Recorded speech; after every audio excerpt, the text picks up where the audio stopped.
Qual a diferença entre uso capião e REURB? Se você é advogado e trabalha com regularização de imóveis, fique aqui nesse vídeo que eu vou te explicar.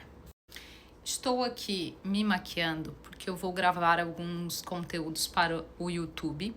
Se você é advogado e quer um conteúdo mais denso sobre o direito imobiliário, me segue lá, Jaqueline Figueiredo.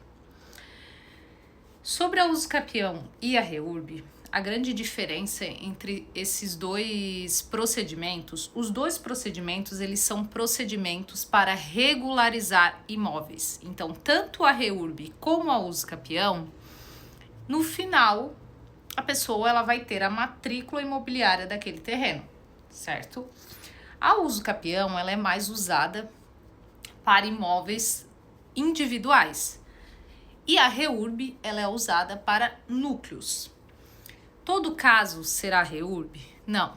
Todo caso será uso capião? Não. E a REURB, né, a gente tem que prestar muita atenção na questão do lapso temporal, né, da comprovação da posse. Porque nesses dois procedimentos, a gente tem que comprovar a posse daquelas pessoas no imóvel.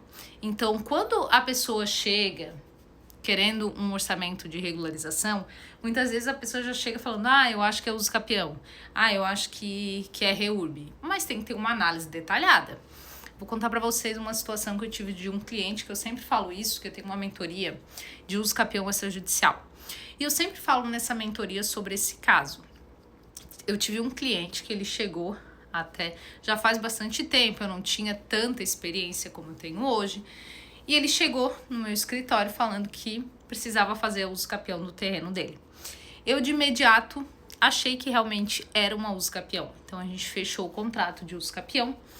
Só que quando a gente começou a solicitar ali todos os documentos, quando a gente foi bater foto do imóvel, a gente viu que o lugar precisava de uma análise de infraestrutura. E esse é o diferencial também entre esses dois procedimentos da REURB e da uso capião.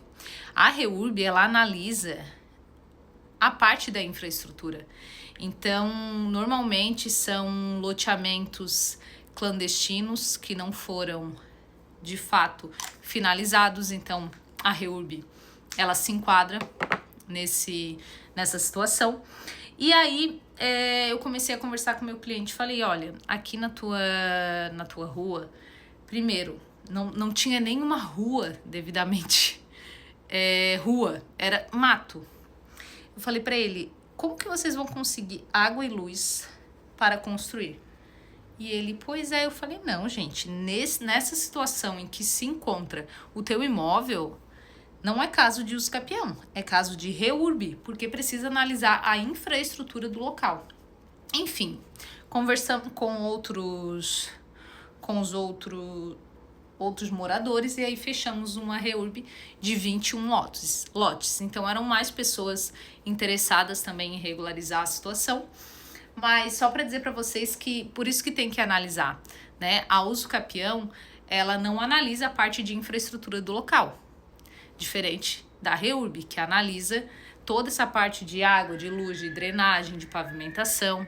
Então, querendo ou não, existem lugares que precisam de uma REURB para poder ficar viável, né? Até a prefeitura, é bom para a prefeitura que a REURB esteja acontecendo em alguns lugares, porque, bom, não sei como é na sua cidade, aqui na minha cidade existem muitos lugares que não passam dois carros em uma rua.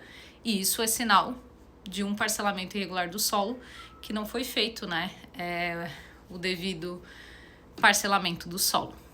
O que vocês precisam tomar cuidado?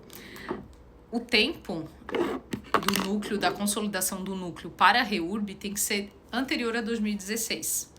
Por exemplo, tem pessoas fazendo loteamento irregular e querendo regularizar pela REURB loteamentos que fizeram em 2020. Então, não tem como, né? Vai ter que fazer o procedimento correto do loteamento. Então, tem que ter uma consolidação do núcleo para fazer a REURB. E a uso capião precisa ter ali o lapso temporal da comprovação de posse, dependendo da modalidade escolhida.